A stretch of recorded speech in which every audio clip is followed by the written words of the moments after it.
Hello दोस्तों, स्वागत है आपका आशी रियल इन्फॉर्मेशन यूट्यूब चैनल में। आज हम बात करने वाले हैं पीईटी एग्ज़ाम पर। तो इसमें हम आपको संपूर्ण जानकारी देंगे।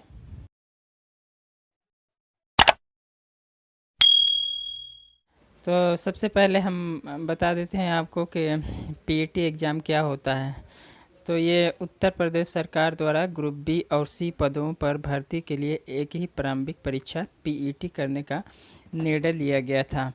उत्तर प्रदेश अधीनस्थ सेवा चयन आयोग द्वारा प्रिलिमिनरी एलिजिबिलिटी टेस्ट पीईटी आयोजित की जाती है। यह परीक्षा राज्य स्तर पर आयोजित होती है। जो भी अभ्यर्थी पीईटी परीक्षा में शामिल होना चाहते हैं उन्हें इस परीक्षा से जुड़ी सभी तरह की जानकारी हम यहाँ पे देंगे।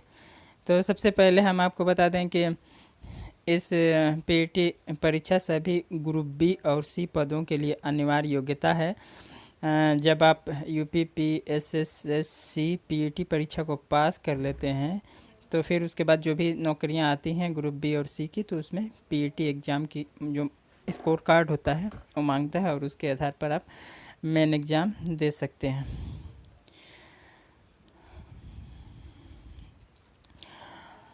वर्तमान समय में सरकारी नौकरियों की तलाश करने वाले युवकों की संख्या काफ़ी अधिक है, इसलिए निश्चित रूप से इस वजह से प्रतिस्पर्धा काफ़ी बढ़ गया है।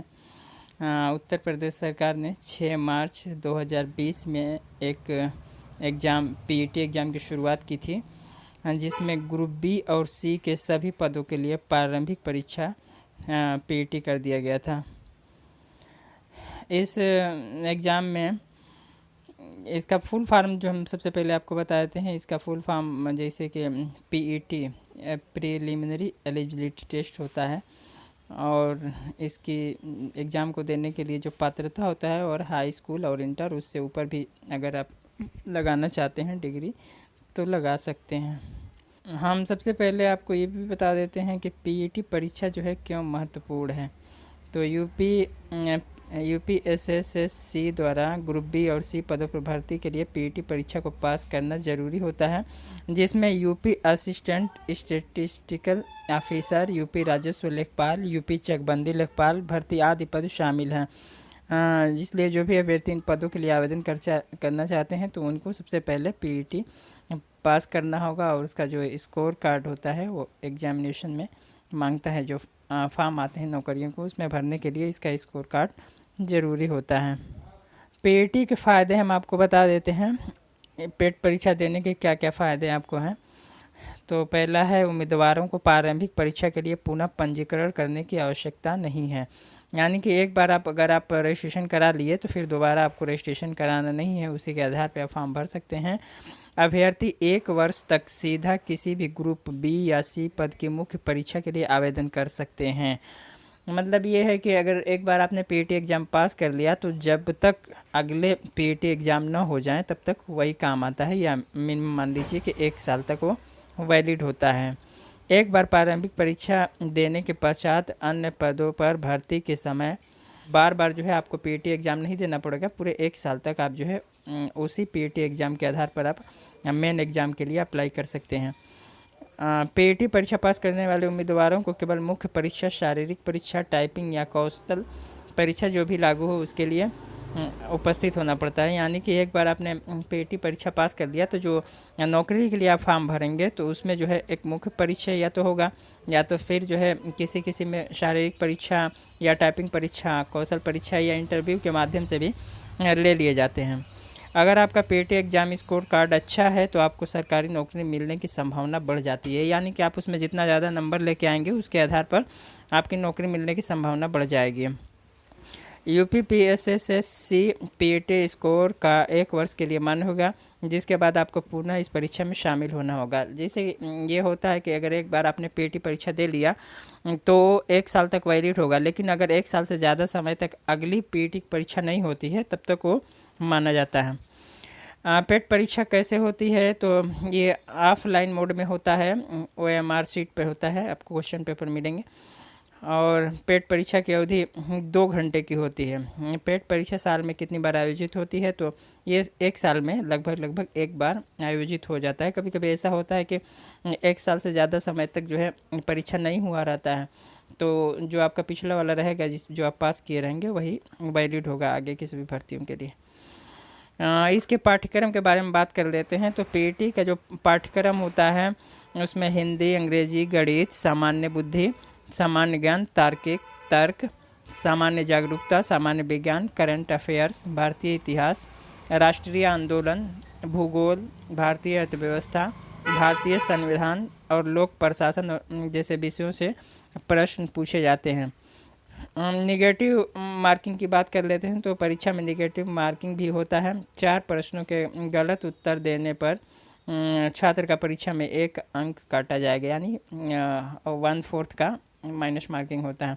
पीटी परीक्षा प्रवेश परीक्षा है, इसलिए इस परीक्षा में कुल 18 विषयों से सवाल आमतौर पर पूछे जाते हैं। कहने का मतलब कि ये जो पीटी परीक्षा होता है ये एक तरह से एलिजिबिलिटी टेस्ट है। ये आप पास करेंगे, इसके आधार पर आप मेन एग्ज़ाम के लिए अप्लाई कर सकते हैं। इसकी जो डिटेल्स सिलेबस है उसके बारे में बात कर लेते हैं। तो देखिए इसमें जो है भारतीय इतिहास से 5 अंक के सवाल पूछे जाएंगे, भारतीय राष्ट्रीय आंदोलन से 5 अंक, भारतीय अर्थव्यवस्था से 5 अंक, भूगोल से 5 अंक, प्रारंभिक गणित से जो है 5 अंक, भारतीय संविधान और लोक प्रशासन 5 अंक, सामान्य जागरूकता इससे 10 प्रश्न होते हैं, सामान्य हिंदी से 5 प्रश्न, सामान्य विज्ञान से 5 प्रश्न, सामान्य अंग्रेजी से 5 प्रश्न, लॉजिक एंड रीजनिंग से 5 प्रश्न और करंट अफेयर से भी 5 प्रश्न होता है।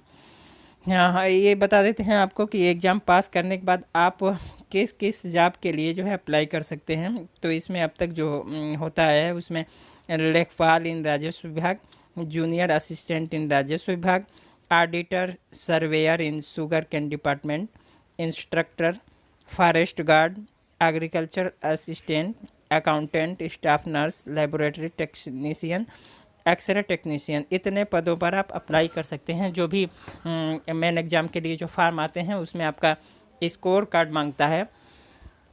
जब आप स्कोर कार्ड लगाते हैं तो उसमें जो है मेरिट बनती है। जो हाईएस्ट स्कोर कार्ड वाले बच्चे होते हैं उनको जो है एडमिट कार्ड जारी किया जाता है, फिर उनका मेन एग्ज़ाम या शारीरिक परीक्षा या फिर जो है इंटरव्यू जो भी हो, जो भी विभाग द्वारा दिया जाता है उसके आधार पे फाइनल सिलेक्शन हो जाता है।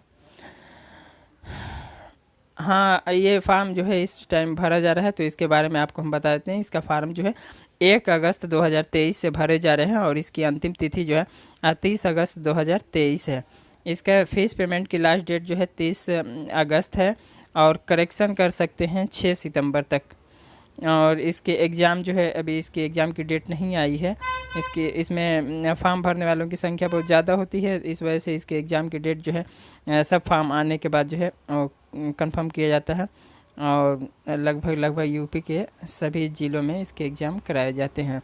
इसकी मिनिमम योग्यता की बात कर देते हैं। तो सबसे न्यूनतम योग्यता जो है ये हाई स्कूल होता है और इससे ऊपर जो है आप इंटरमीडिएट, हाई स्कूल इंटरमीडिएट से ज़्यादातर बच्चे फॉर्म भरते हैं। और अगर आप इससे ज़्यादा हायर क्वालिफिकेशन लगाना चाहते हैं, जैसे ग्रेजुएशन हुआ, पीजी हुआ, तो वो सब भी आप लगा सकते हैं। इसके आधार पर आपको आगे के जो एग्ज़ाम होंगे, मेन एग्ज़ाम होंगे, उसमें आपको चांसेस मिलते रहेंगे। इसकी जो सिलेबस है वो अब मैंने आपको जो बताया वही है। इसकी डिटेल सिलेबस जो है ये भारतीय इतिहास से इसमें कौन कौन से पार्ट से कितने क्वेश्चन आते हैं, तो ये क्या क्या पढ़ना है, तो ये सब भी इसमें लिखा हुआ है। आप चाहें तो इसका स्क्रीनशॉट ले सकते हैं। जैसे इतिहास हो गया, भारतीय राष्ट्रीय आंदोलन में किस पोर्शन से क्वेश्चन आते हैं, और ये भूगोल हो गया, इसका भी पूरा ये डिटेल सिलेबस है जो आयोग द्वारा जारी किया गया है। और फिर ये अगला पेज है, इसमें भारतीय अर्थव्यवस्था, भारतीय संविधान एवं लोक प्रशासन, सामान्य विज्ञान, प्रारंभिक गणित, तो इसमें सारी चीज़ें दी गई हैं। यह है सामान्य हिंदी, सामान्य अंग्रेजी, तर्क एवं तर्क शक्ति, समसामयिक यानी जो करंट अफेयर्स है, और सामान्य जागरूकता है। इससे कितने कितने क्वेश्चन आएंगे ये सब इसमें लिखा हुआ है। और फिर ये जो आपका पैसेज होता है उसके बारे में लिखा हुआ है। अपठित हिंदी गद्यांश का विवेचन एवं विश्लेषण, एक पैसेज देता है, उसके आधार पे क्वेश्चन आते हैं, उसको उसी में से छांट के लिखना होता है। ग्राफ की व्याख्या, ग्राफ दे देगा, उसमें से उसके आधार पे क्वेश्चन बनेंगे। तालिका की व्याख्या, विश्लेषण, ये भी है। तो ये था पीटी एग्ज़ाम की संपूर्ण जानकारी जो मैंने आपको बताया। अगर आप हाई स्कूल इंटर पास हैं और नौकरी की तलाश में हैं, तैयारी कर रहे हैं, तो ये एक अच्छा विकल्प हो सकता है, इसलिए कि इसमें लेखपाल वगैरह या और भी बहुत सारी भर्तियां आती रहती हैं, जिसको आप पीटी स्कोर कार्ड के आधार पर अप्लाई कर सकते हैं और अच्छा मेहनत करके आप एग्ज़ाम क्वालिफाई करके नौकरी पा सकते हैं। तो इसी के साथ धन्यवाद।